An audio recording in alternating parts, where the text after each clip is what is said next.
All right.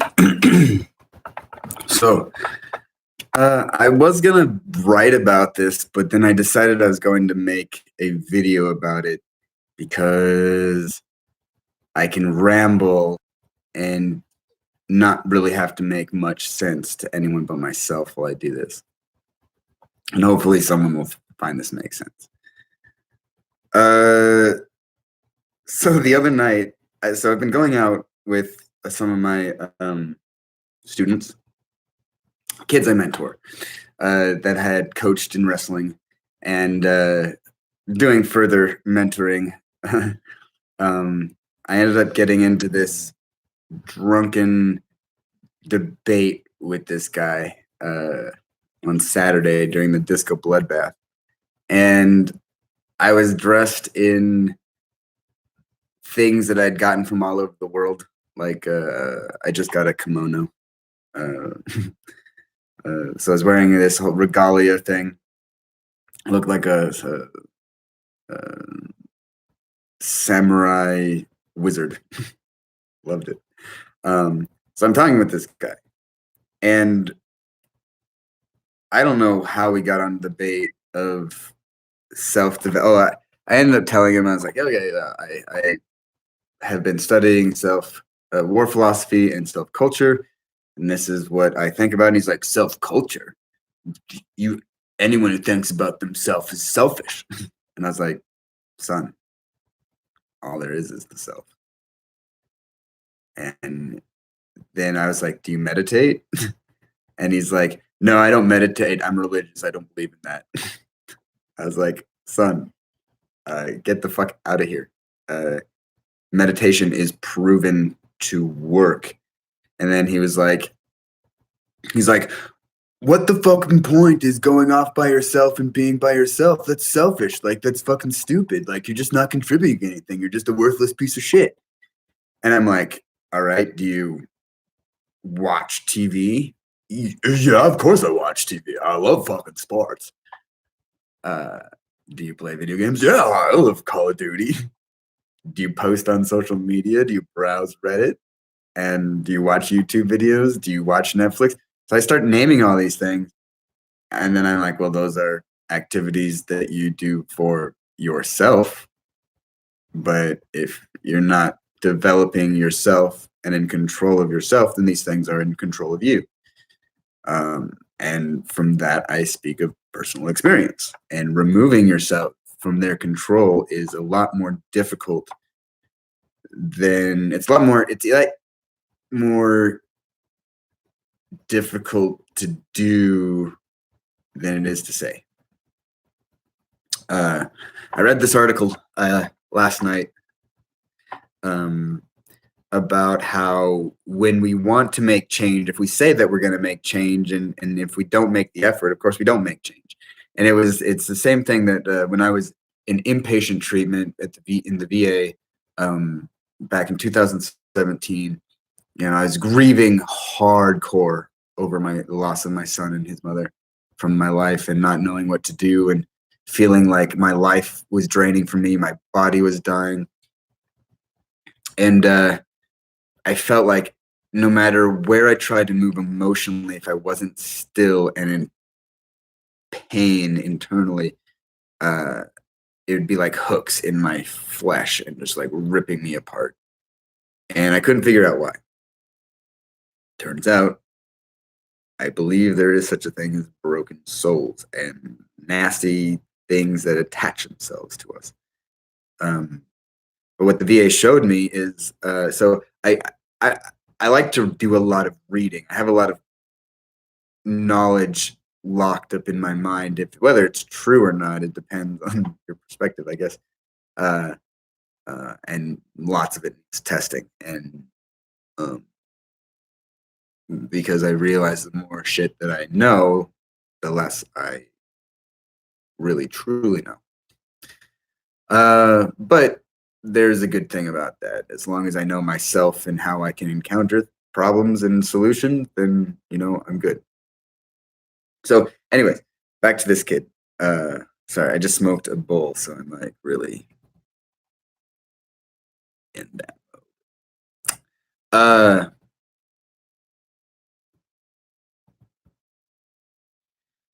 So he starts yelling at me, and I was like, "Get your judgmental fucking bullshit out of here!" And I was wearing my head wrap that I got from Egypt that uh, Muhammad uh, gave me. Um, my friend Muhammad, love him. Still contacts me on Facebook.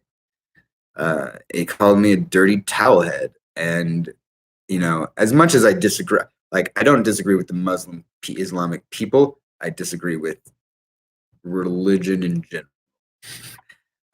Seeing how it has wrecked so much shit in the world, including my own time. And fuck, it's not even religion. It's like the people that pretend that the fact that they're uh, part of a religion and don't even practice it, and don't even they go to church once a week and it makes them feel like superior. And I'm pretty sure most of them couldn't even tell you what the pastor said other than it made me feel good, or this is how it made me feel. But yeah, so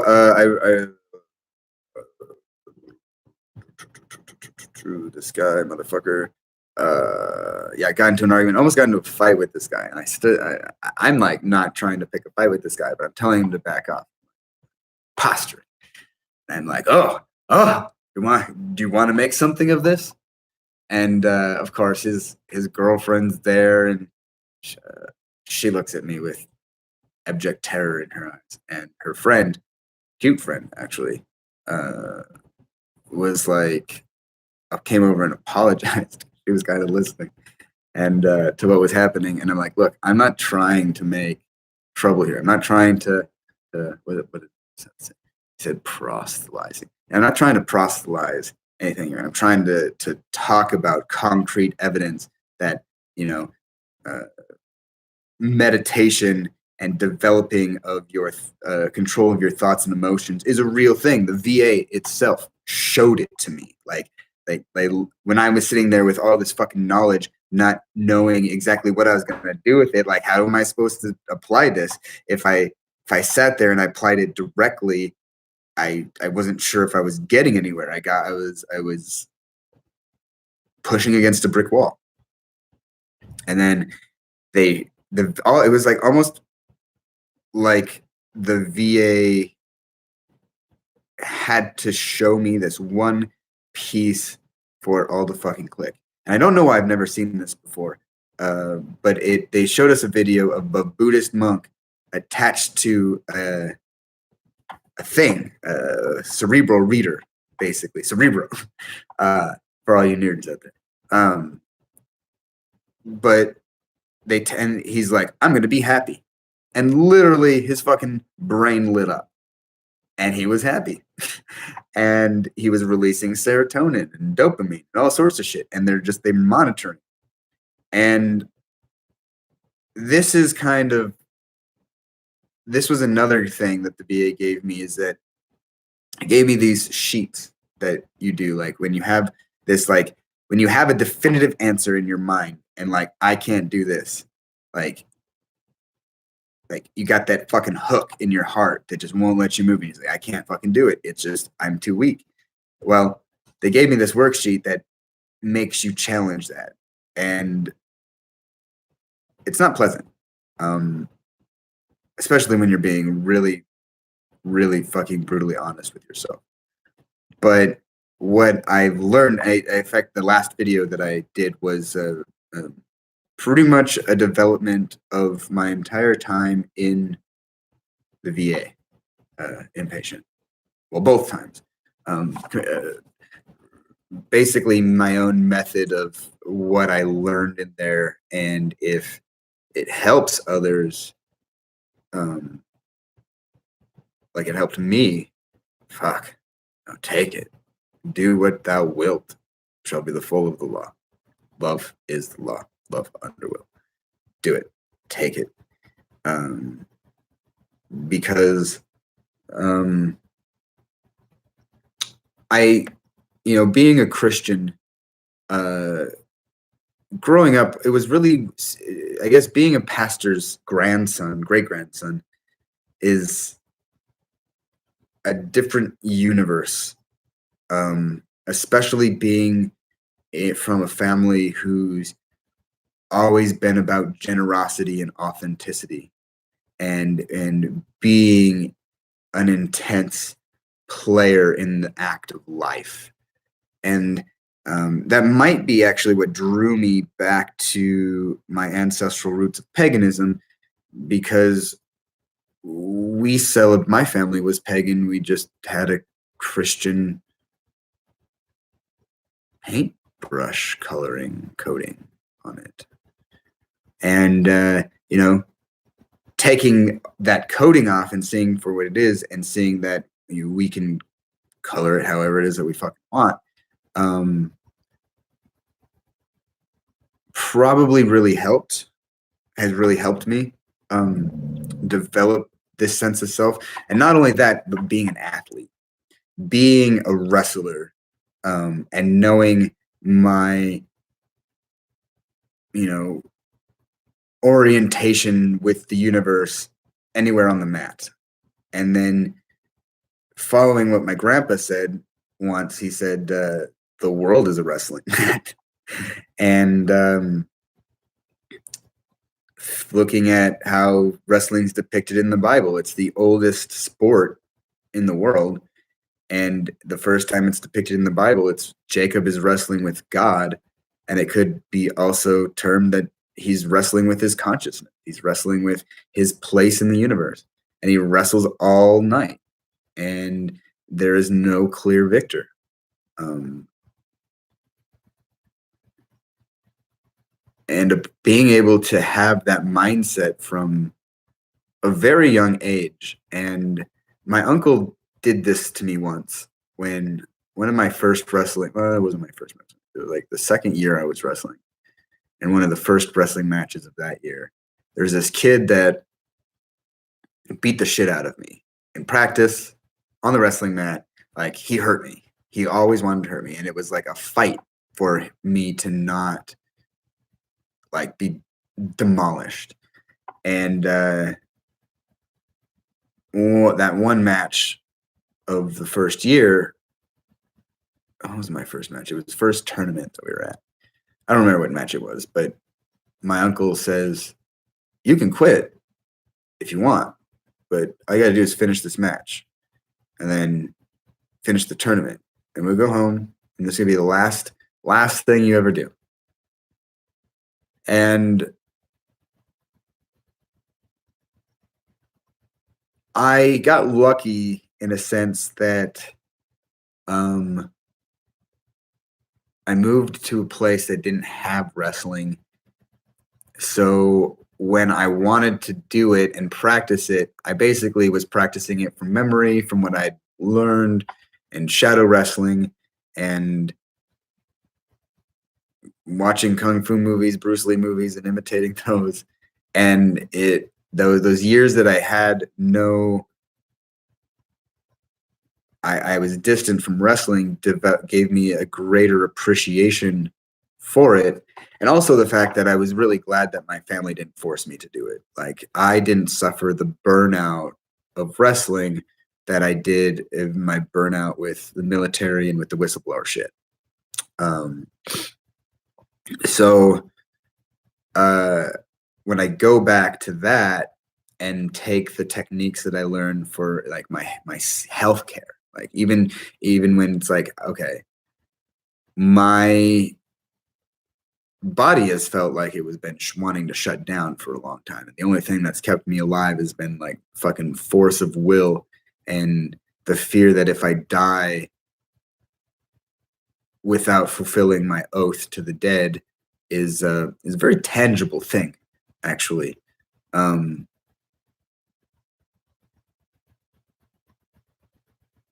I guess but that comes with that. It's also like my sense of, I guess, preservation and survival. And in Seer, they would call that the will to live, which, even when they were explaining it and I was reading it in the manual and all the other things that was going on there, I didn't really understand what it meant to lose the will to live, because I was like, I was always on the go. I was always ready. Like there was a couple times in like before like the I was burnt out and felt like I was dying, especially from exhaustion and doing drone shit. But I never really thought of killing myself. Never really thought of ending my life. I've just had to endure until the end of my contract. And you know,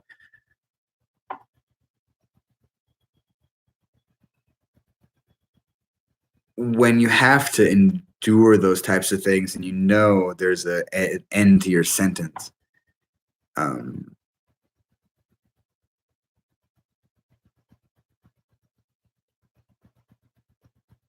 it doesn't really give you that sense of survival that you need to truly tap into your self. And from what I gather from my gleanings from the seer coda is that, and especially my interaction with the special forces and listening to them and talking with them, it's really is all about the mindset that you have, um, and the training that you've given yourself. And it's not necessarily the skills. And in fact, the mindset is pretty much the the only thing you have to develop because everything else will come with that mindset. Um, it was like think I say this all the time because it's like stuck in my soul. Um, when I got really lucky in a lot of my experiences with drones where I got to work with some pretty special forces guys and was praised for my work as much as I hated it. Um, I wasn't praised in squadron, but the people that I met that I had worked with, especially I did something called Green Flag, which is they were integrating us and they wanted to use drones and see in a set up special forces infiltration mission, and I got to be the guy that got to be one of those players when I was in training, um, and I feel very privileged for that. And especially since the guy who was my supervisor, who this is probably what created the eternal resentment he had for me, was when we switched out of the seat. It was nighttime. I was in infrared, and the first thing he does is sit down and push the camera button to the day TV camera, and he can't fucking figure out how to turn it back. And the operators call that mission a failure at that point, or failure from our end at that point. And when I was in the mission debrief, they praised me. They tried to give me alcohol, but I didn't want to break any rules because I was underage at the time. And I was already pretending like I was 21 with my friends. I didn't want to do it with the real guys.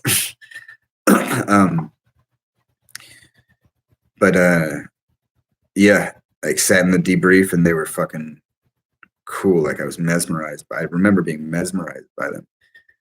But they always had, I remember their presence a lot. A lot of their the SEAL Team 3 leader that I worked with when I got to debrief him with him, like I was drooling and not in like a homosexual sense, but in like this guy was, he was like all the fantasy heroes and science fiction heroes that I'd seen incarnate. This guy was like 6'3" and broad chested and chiseled chin. And like he walked into the room. Like I remember him walking into the room, and my imagination wants me to believe that him to have like stepped into the room and filled the whole thing up. But he just walked in the room, and he wasn't in uniform. I remember him being in civilian clothes and just being impressed by his presence. And it was pretty much this guy ruining every single leadership expectation of mine ever, because no other leader that I'd ever had in the military. There were some pilots that I do look up to and I love dearly, but this man, um, this man takes the cake.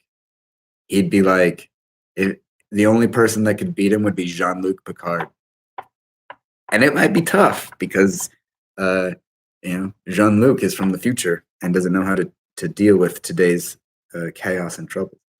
But that guy, so when I got to work those missions, the days that I was on shift, it was like a whole week. I even willingly took my days off away so I could do this.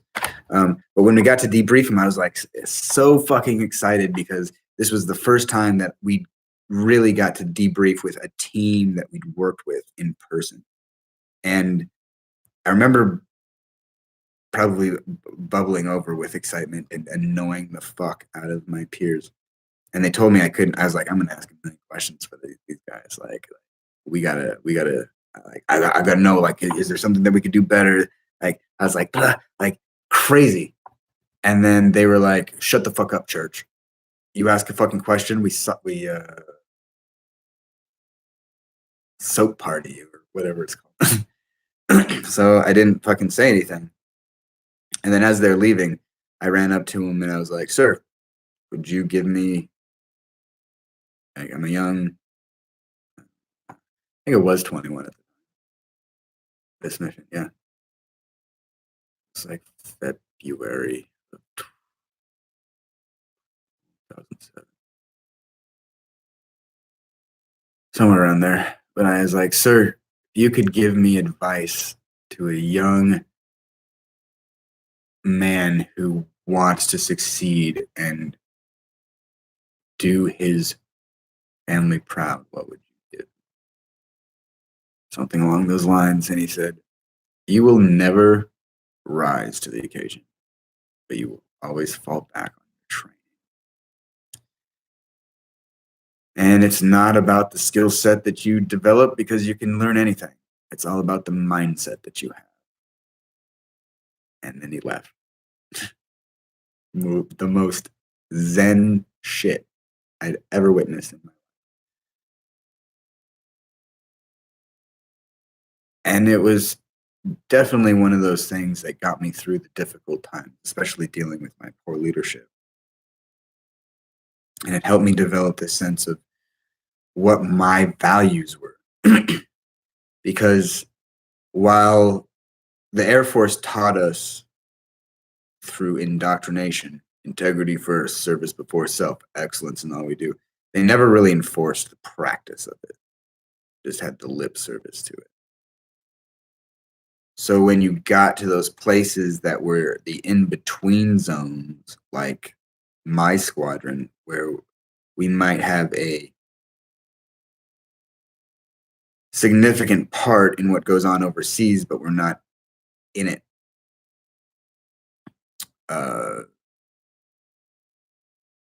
It develops a separation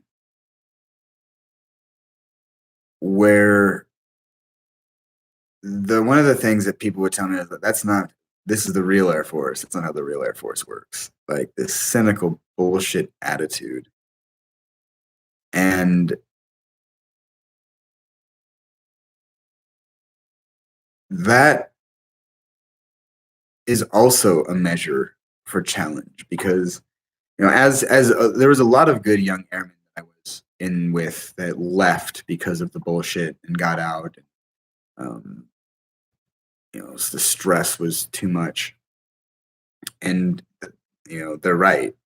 There was a lot of bullshit, but the ones that stayed in were the ones that couldn't have succeeded actually outside of the Air Force. So they had no identity of themselves outside of that position, and so it scared them, especially with the fact that we could make them irrelevant. And so I think that's part of the good old boys club, where it's like, I'm a big fuck up, so if you got my back, I got your back, and so we can keep fucking up and not really hold ourselves accountable for ourselves. And that's really how it fucking feels. Especially like when I think about my airman leadership school that I went through, I was thrown in at the end of like the garbage of the bunch. And on my test, I think I had like a 90%, and I still didn't get staff sergeant because of the EPR reports that were made out of jealousy and ego instead of honest to God truth.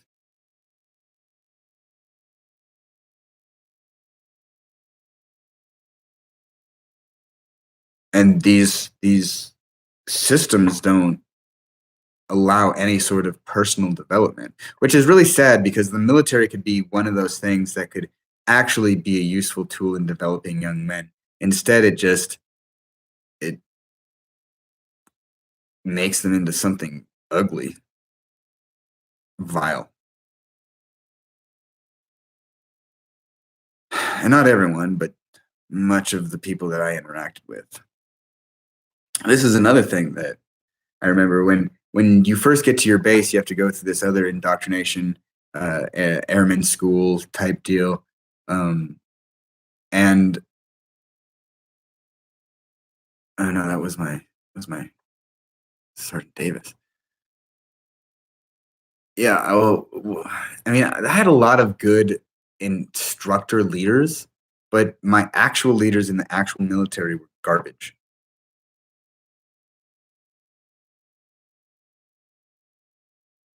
And even then, there was one guy that was a teacher at Goodfellow, and I had overslept. I always took a nap on break, and then I would like check my WoW character, look at my WoW character.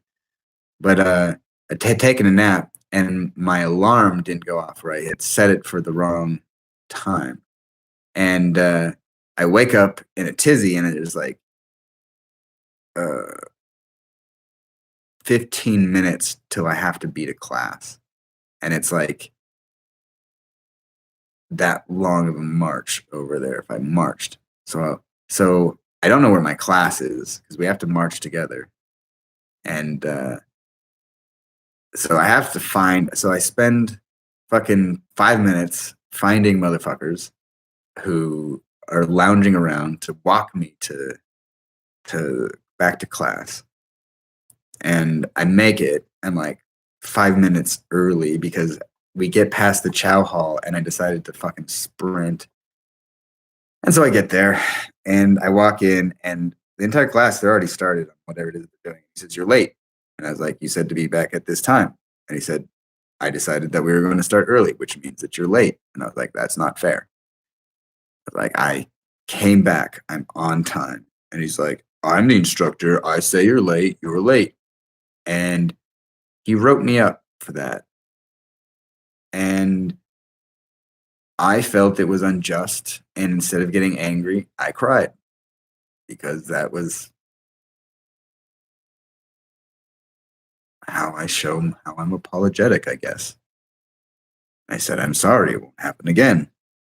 I it's like, I understood shame. Like I understand shame in a very healthy sense at that point. Like when I fuck up and take responsibility for it. And I don't think that's actually I'm now thinking about that. I think that was one thing the military didn't really understand about me, especially when I was confronted with the drama bullshit of other people and I reacted and responded. I took responsibility for what I had done. And like then they tried to get me in trouble for possibilities. There was one time I got pulled over on base at like 3 o'clock in the morning, and the guy told me I had sped up too fast to 25 miles an hour in my 2004 Dodge Neon with bald tires. And I was like, sir, you must have clocked the wrong vehicle because I can monitor my instruments as this is my daily job. And I definitely know that I'm not that type of driver. And he's like, what my radar gun says. And I was like, I don't give a fuck what your radar gun says, sir. Like, this is exactly what I did, and you're not going to intimidate. So he's like, I'm going to let you off with a warning. Well, turns out letting me off with a warning is also pulling me over every time I fucking sees me. And so we get to February of that year. It's 2008, I think. Yeah, I just gotten back from Iraq. And this guy, I mean, he kept checking my card and like insurance card every single time. Like he like wanted knew every time, whatever.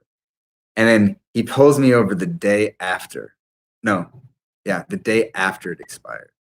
It was either the day of or the day after it expired. And like calls locks my car down, like makes me lose access to my vehicle, says I no longer have permission to drive on base. And I was like, all right, I'll just go get it renewed. Well, apparently I didn't. I canceled my auto renewal when I was in Iraq, and I never renewed it. So I was like, all right, can I like get started right now? And so I was like, yeah, okay. So I did it, handled it, fixed the problem, go back, think everything is great. And they're like, well, you could have done this. You had no insurance for a day. Well, actually, there's a coverage lapse. Like it ends here, but it still covers you for an extended 30 days past that period. And well, nothing did happen, and I fixed the problem. So why about it? And then they punished me. They wrote me up for it. For I possibly could have gotten in trouble and crashed and hurt someone, and I need to take responsibility for my actions. And I was like, I took responsibility for my actions. I fixed you. You pointed out that there was a problem, and I fixed it. Like, what else is there supposed to do? You want me to lament the fact that I didn't fucking kill someone with my fucking car? And they punished me.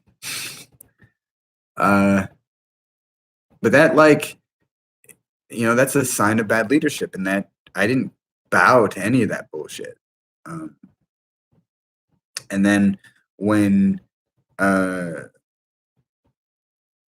we had this first sergeant named Boucher. I don't know. I have mixed feelings about this guy. But when I was dealing with my bullshit with Karen in that group, oh man, I want to tell this story too. So there's this guy named Michaels who is one of the biggest pieces of trash I think I've ever met. And when we were in tech school together, his diabetic wife, who needed a kidney transplant and was on this waiting list because he was in the military, was looking at a chance of getting this help surgery. He was cheating on her with multiple women. And he once confessed under a drunken stupor that he had hoped that she would die so he could be a widower, and that would help him pick up chicks. And I don't know if he was serious or not. I thought it was a joke at the time, but looking back at this guy, especially like, so there was this one instance where this particular email went out from his MySpace account, and he says that I broke into his room and got on his computer, but that's actually not what happened.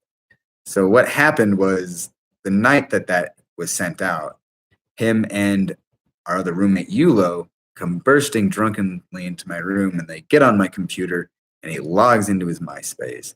And as he's doing this, He's telling Michael to send Karen an email about all this fucking bullshit about how he wants to bend her over and fuck her, like all this depraved fucking shit. And he's in my fucking room and he's looking at me. He's got this drunk, stupid look on his face. And then he's like, oh, wait, we got to go into my room because I'm going to pass out. Good night, church. And they just fucking get up and go. And leaves his fucking shit lugged in. I got really fucking mad. So I don't really remember what I said because I was in a high emotional state, but it was not good. But I'd also been sending emails back and forth with this person who claimed themselves to be my internal darkness. And they were telling me how they hoped that when it like almost came about as soon as I confirmed myself to go to Iraq, this person started messaging me about how they want me to get killed over there. And I didn't know if it was this stupid fucker named Coyer, who is this, they called him Troll for a reason, because he looked like he deserved to live under a bridge. And a personality of one too. So I thought it was like one of Karen's stupid fucking admirers trying to impress her. And so I started replying back to it and playing this stupid fucking game. And then this person started sending messages to other people. And then I started sending messages to other people. And then I got called into the office, my first sergeant's office, and asked about it. And everyone had assumed that I was the one that was sending these messages. And they didn't even look like I had messages sent to me. Like, they didn't even look at that. They just assumed I was the fucking crazy one because of whatever. And all I did was just basically sit there. And then I tried to express myself. Like, I tried to say that, I did love you. I did care about you. And we should honor it as it was, even if it doesn't go on. And like trying to fucking fix shit isn't ever possible. Isn't fucking possible. But I learned a lot about myself. I learned a lot about what I could tolerate and what I could not tolerate, and why I would tolerate some things in certain regards and why I wouldn't tolerate it in other regards. And I think these are important things. Like, if you don't ever take time for yourself to meditate, how can you achieve a state of equilibrium when encountering these things? If I have to say anything I learned from the military, like when they wouldn't let me read or do anything but stare at the fucking screen, I learned how to meditate on accident. And it was the best thing that could have ever happened to me. They inadvertently, the shit that I dealt with in the military ended up saving my life. How that is, I don't know. But if we're going to go back to the subject matter of the self, reading things like the Bhagavad Gita and Vasistha's Yoga and other Vedic scriptures, that's all they talk about, is that there is just the self. There is just the self. When you take away everything else, like everything else that is temporary in your life, even your body, like, what remains?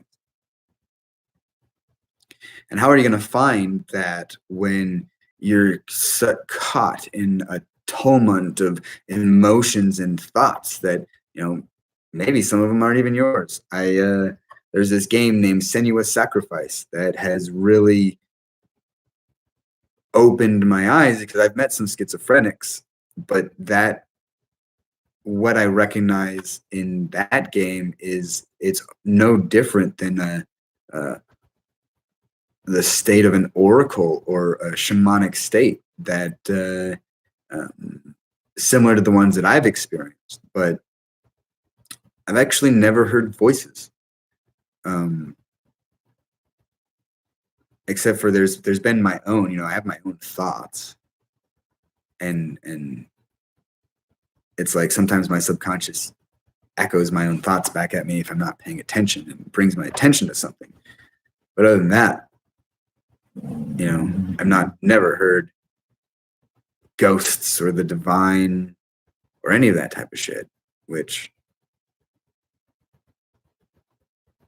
I'd like to, maybe once.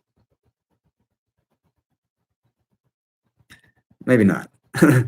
But see, even that's like a recognition of my own attitudes and my likes and dislikes and what I would be willing to experience and whatnot. And the only way to do that is to encounter the self. There's this one girl that I got into an argument, like, so I'm going to call her M. This girl that I have this frustratingly thing about right now, I can make no sense of. I got into an argument with one of her friends, which probably put me in not a good position with this girl anyway afterwards. But she argued with me that there's no such thing as big T, moral truth, and it's all about the little t. And her boyfriend, who I recognize as a people pleaser, and that's probably a habit he should break, but he was sitting there, agreeing with her, and then trying to agree with me, and it doesn't fucking work like that. Like, and I'm not there to change anyone else's mind. I'm just here to present. This is what I think. This is what I know. This is what I think I know. And what I do know for sure is there do exist eternal truths, and there does exist one truth, the fact that there is one absolute that encompasses all infinite possibilities. I think that should be as close as a definition as we should want to get for a theory of all things.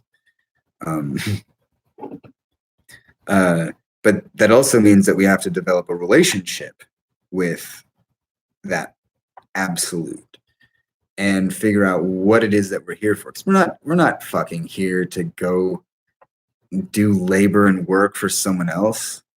I mean, yes, in a sense, is serve, figure out what your gifts are and serve the greater, serve the good, right? Servants of all, if we want to think about it like that. But you can't do that without developing yourself. You can't give anything other than whatever it is that you've been trained to give, like a fucking monkey.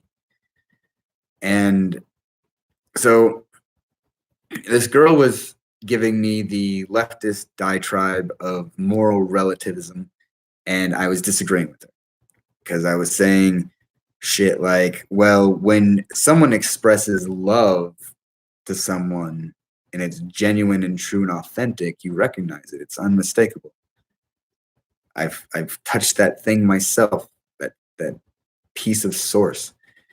And then she tried to argue with me that love means different from everyone. It's like, well, I don't know if the color yellow that you see is the color yellow that I see. No, motherfucker, we know that it's the same fucking color of yellow because it's the same goddamn fucking frequency, and we have the same organic mechanisms that recognize it. And unless something is vastly mechanically different between you and I, and we can see it, we can almost guarantee that whatever it is that I see is the same thing that you see. Maybe you see a higher frequency band of something. Who knows? Some people can have anomalies or tap into other things. But as far as I'm concerned, this whole thing about whether or not the colors that I see are the same that colors that you see are fucking irrelevant because we see the same tonal differences through frequency vibration. At least that's how it was explained to me. And as far as I can tell with my interactions and my own explorations of that subject matter, it puts that debate to fucking rest. Because, you know, if those things are different, if the things that I see and interact with on a sensory perception level are what we can say determines our moral and ethical behavior, when those things change, like if my like of a person is determined by their what I can hear of their voice frequency, and all of a sudden I have damage to my ear and their voice changes and I no longer can stand the fucking thought of their voice, you know, that means that, does that change how I feel about that person? It might change how I interact with that person, but it shouldn't change how I feel about the person, because it's through no fault of their own that their tonal frequency has changed.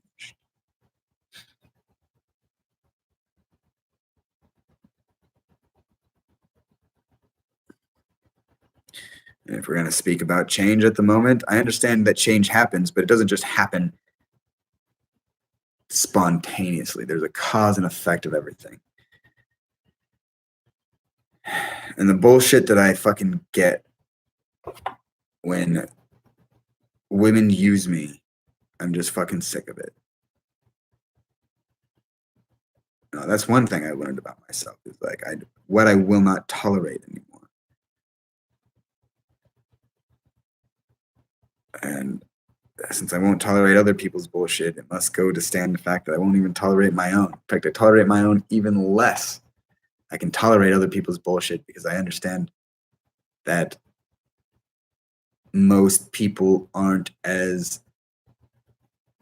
haven't been forced down the path of curiosity as far as I have.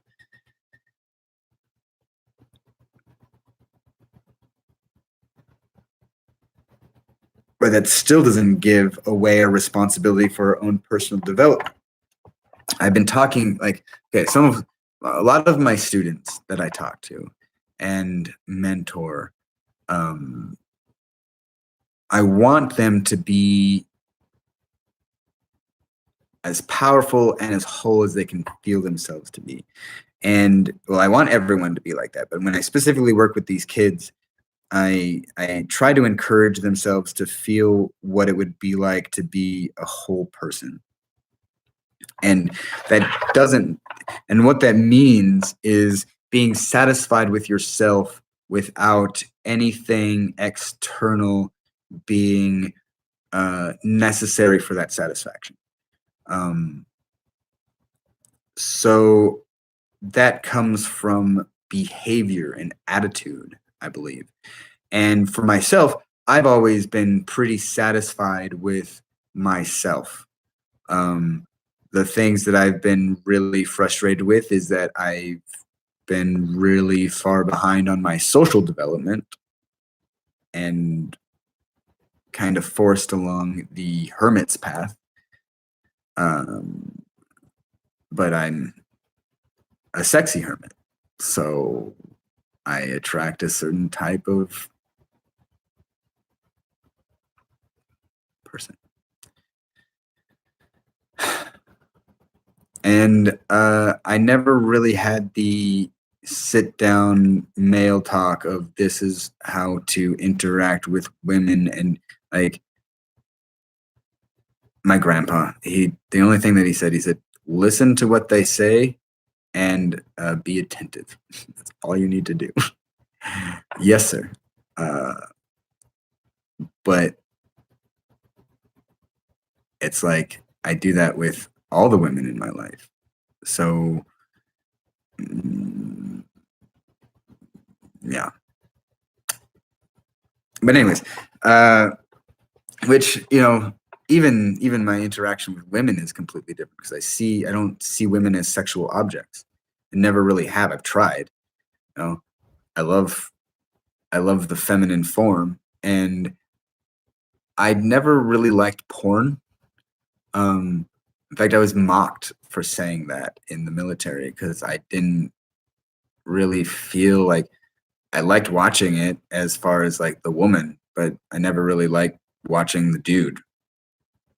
It felt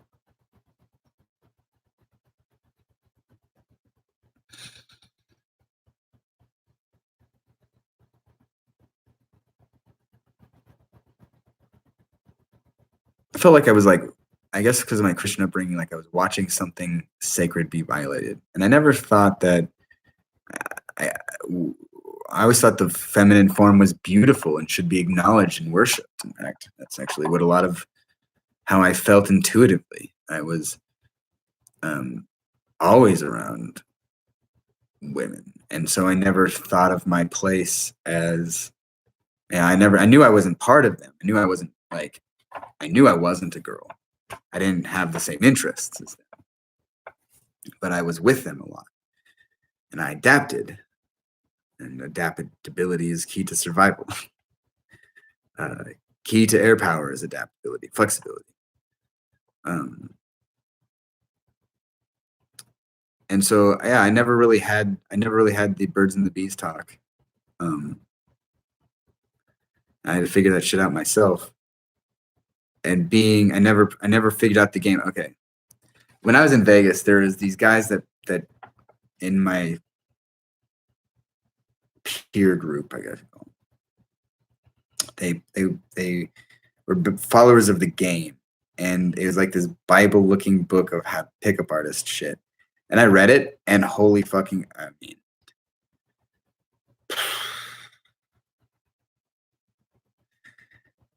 that's some desperate level shit. And I've always actually made an effort to not do any of that shit, go against it, which has actually made my life more difficult. But I'm, if treating a woman with respect and dignity and kindness is not a way to pick up chicks, then uh, I'll be single forever and be happy with myself. Because what is it? The to be okay in a sick society is not a sign of a sound mind, something of that kind. And which brings me to the idea of archetypes. Carl Jung is a psychologist that I've been reading a lot about, and especially through his followers, James Hillman, and holy shit, why can't I remember his name? Another guy whose books I've read. They talk about the archetypes and interacting with the subconscious, and I especially like Carl Jung's adventure into integrating the shadow self, the self that we hide from ourselves and others. And even if we know what it is that we're hiding and doing, we still do it. And we're afraid of it for some reason. But, what I really have learned is there's a reason why our ancestors valued restraint, and why wrestling is the perfect sport for anyone who wants to understand what restraint truly means in reference to their own inner power. And there's this, I got in trouble once because I got into a fight with someone, and I said, well, I could have done this and I didn't. I could have hurt him further and I didn't. I just stopped it as I got to the point where like I took away his power. And I actually got in trouble for that because that's wasn't what anyone wanted to hear. They wanted me to hear, I'm sorry. Like, Not that I handled the situation, but that I was apologetic for it when I wasn't.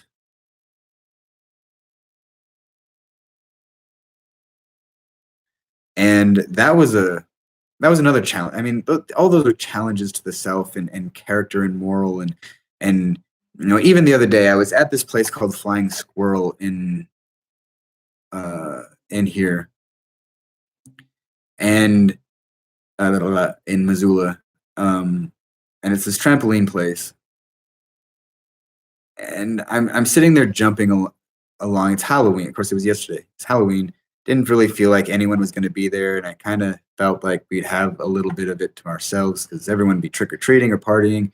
And while that was kind of true, there were some annoying fucking kids there. And one of the the people that I went with, they decided to play dodgeball, and I can't because of my shoulder.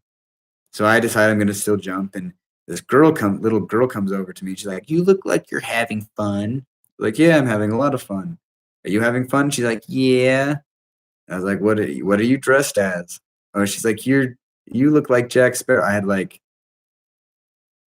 face paint on. I tried to paint my face, which didn't really work out well for me. But anyways, so and she's like, you look like Jack Sparrow, and you're tumbling, you bouncing around like him. And I was like, oh, that's cool. Thank you for the compliment.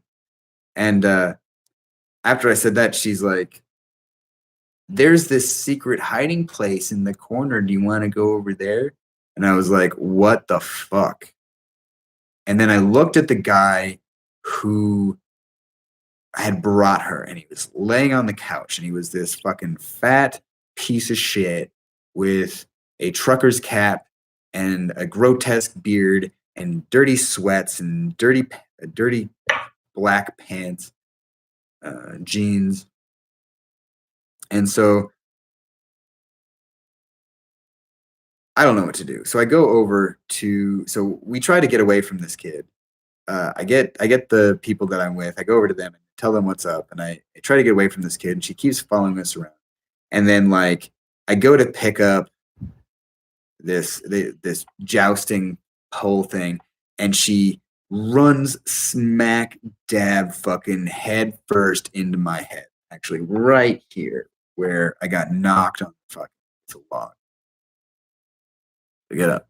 And I walk to the manager or the guy on shift, and I complain loudly in front of this dude because I felt like after everything that was going on, this guy was trying to he was using this girl as bait and had groomed her for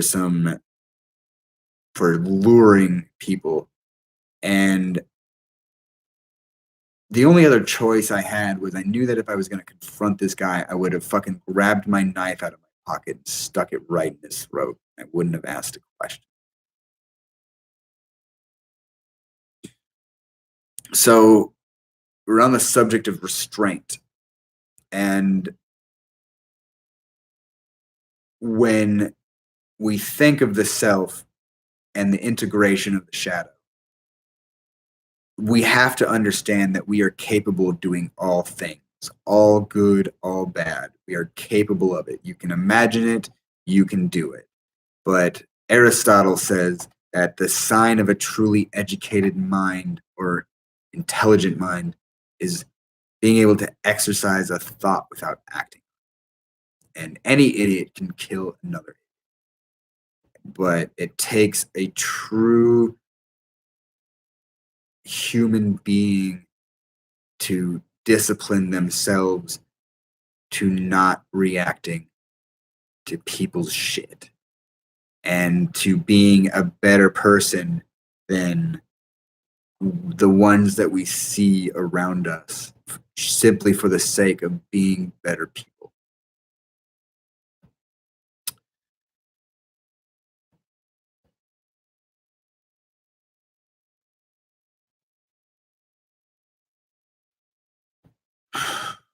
I always from here, I always go back to, if we think about the self, I always go back to the Bhagavad Gita. What is your duty? And if you know yourself, you know what it is that you're here to do. And you got to accomplish it.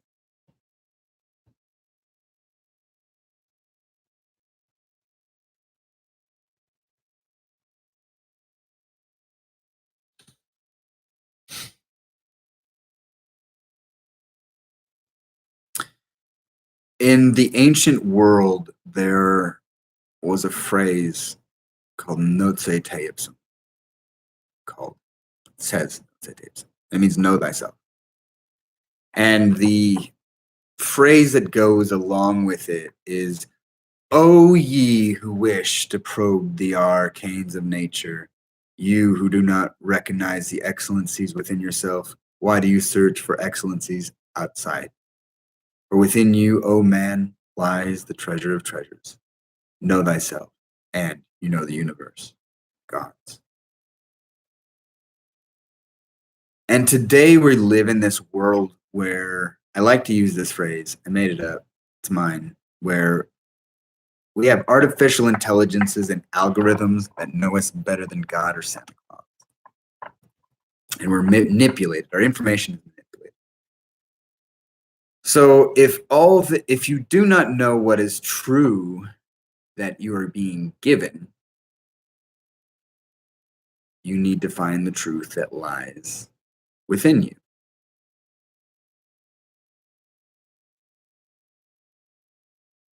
And I think it was not Oscar Wilde. Maybe Oscar Wilde who says, if the entryway to the ancient world is know thyself, then the entryway to the modern world is to be thyself.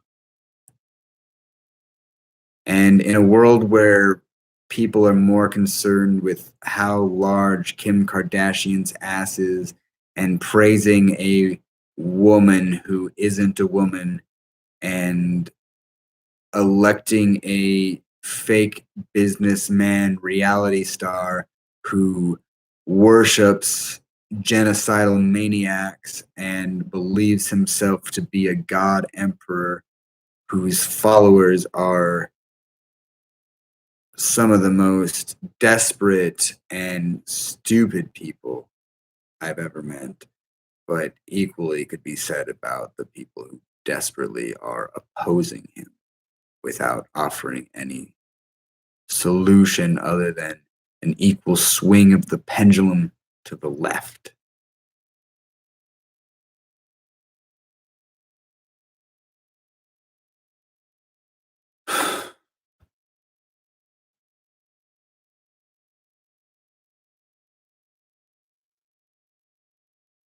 And if we don't get our shit together, each individual person, you can't force anyone to get their shit together. You can lead a horse to water, but can't have it drink. You can experience the fullness and wonder of life with a person, and maybe you're the only one that experiences it out of the two of you. And you have to wonder, what is it that is true about these experiences? And what is it true about yourself in relation and reflection to these experiences? And we can't have people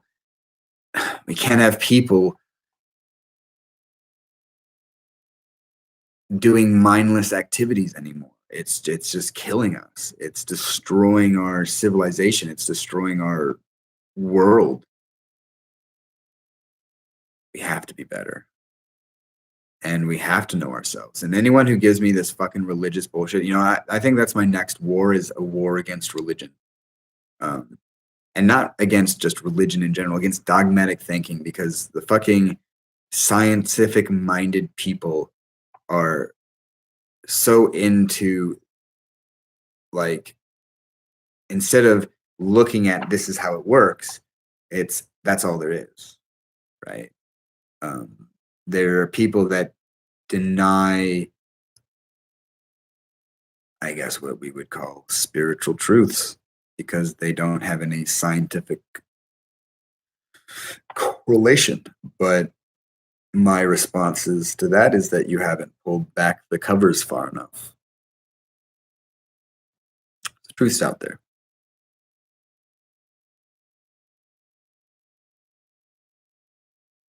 I'm now it's humming the X-Files theme in my head. This is good weed. Um, yeah. I mean, I could talk about this fucking subject on the fucking matter of the self. Yeah, even our my Teutonic ancestors, the pagan ancestral tradition that I follow is all about like development of the self. Like, who are you? Like, what is your reputation? What is your legacy and your glory? Like, why don't people think about this today? Like, everyone's always concerned about how others think about them in a very false sense. I would rather people judge me, hate me for who I am than love me for who I'm not. And I think that is a quote from someone that I heard. And we'll say Marilyn Monroe, because that's what probably the internet said. But it's true. Like, it's a very true statement. But then again, most people are shitty human beings and they use that as an excuse for their behavior. So again, there has to be a measure of discipline and structure that goes along with it. And I guess that's what everyone's up to find. There's no fucking formula for it. And all I do is offer what I have done because I followed the steps in those that have come before us. And the Bhagavad Gita says those whose ancient traditions are lost are a lost people.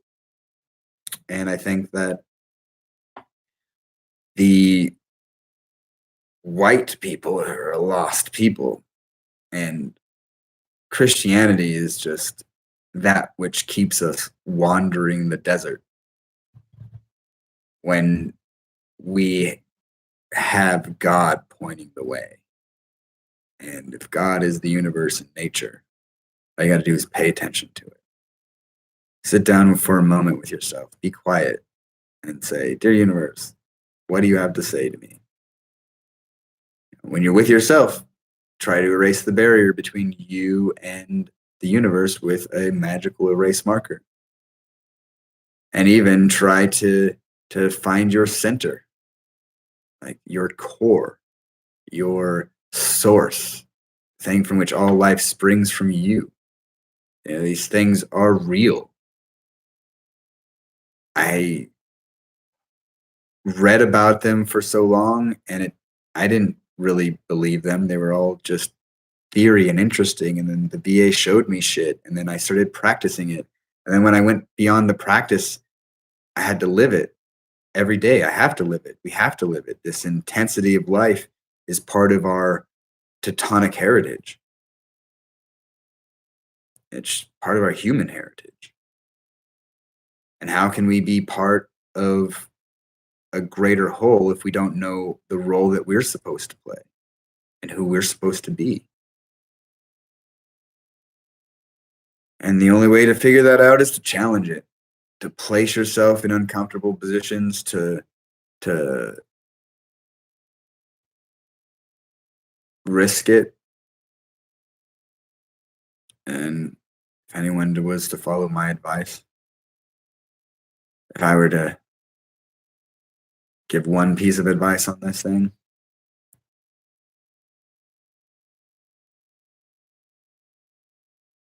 don't do anything outside of love and have no expectation for the results. The results will never be what you want it to be anyway. You could be experiencing a whole new world with someone and they can change their mind at the turn of a hat. And you're left alone wondering where the hell they went and why. And they don't need to give you an excuse. They they don't need to justify their action. But you will need to justify your behavior. And if the behavior is wrong, it should be apologized. And that's the idea of obligation. Fulfilling one's obligation also means fulfilling one's obligation to the self. How can you give to someone else if you don't know what it is that you're capable of giving and you just give blindly? And one day you try to give something and you're no longer able to give because you're out of what you're able to give. And then because your ability to give changes, they think that your care and love for them has changed. And so their attitude changes and their insecurities show up and all sorts of things. And, you know, a couple of my students were dating and they're breaking up. And I'm telling them to get as far fucking from each other as possible. And if they want to be with each other, they'll seek each other out. And it has to be that way. And I learned that lesson just recently, harshly. I met this girl, one of this girl's ex boy toys, and he was a fucking wreck over her because she toyed with his heart. And he couldn't let go of her. And I was the same way with Melissa. I didn't want to. I thought that I believed in magic and destiny and all that fucking bullshit. And even this girl, even M, my emerald witch.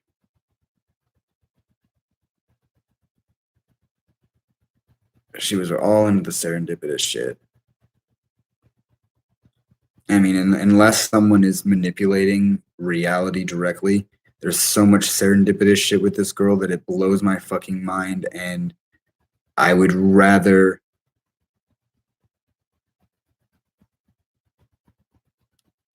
not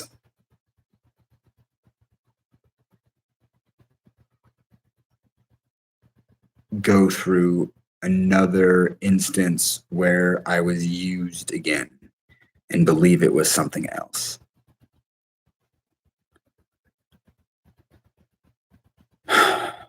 Because I know that my son's mother, she wasn't paid to wreck me. Her original intent was to do so. And there have been people in my life that I have sought help from, and once I started getting help from them, they were approached by people and given money simply not help me. To basically force me along a certain path. I don't know why. One guy got paid $225,000 fucking dollars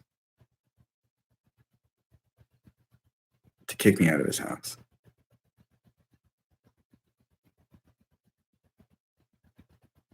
So, I mean, at least I'm not dead. And even then, sometimes I wish it were so. But even then, I know that it wouldn't fix anything. So we're back to the land of the living.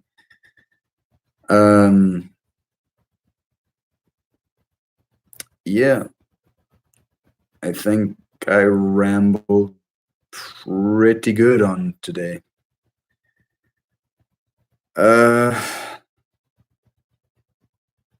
Today is Dia de los Muertos, or the Day of the Ancestors, or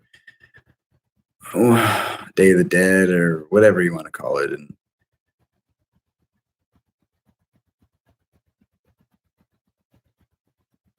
if it wasn't for our ancestors, we wouldn't be here today. And we have to think that they weren't these dumb primitives that we are mistakenly told that they are. And if the universe is a machine that is supposed to develop something, what is it developing? And what is our role in the process? And I think that the universe's role is to develop us as human beings, so that when we leave this cosmic egg as a hatchling, we're ready. And how can you be ready if you don't know who you are? And if you're scared of who you are, then in the words of Kratos, we must fight it because you fear it. So think about that shit today.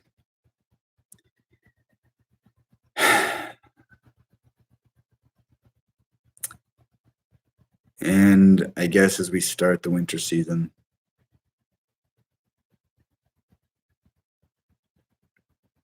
cherish the people that you love in your life. And when they're gone, cherish their memories, even if they've changed.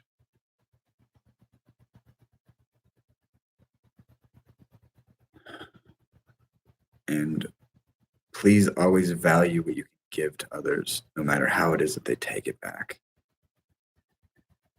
We're not responsibility for the way that others respond to us. We're only responsible for ourselves.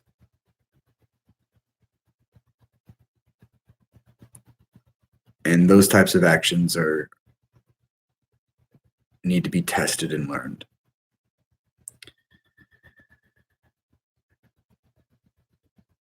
And I hope you have an easier time of it than I have. So, happy Thursday.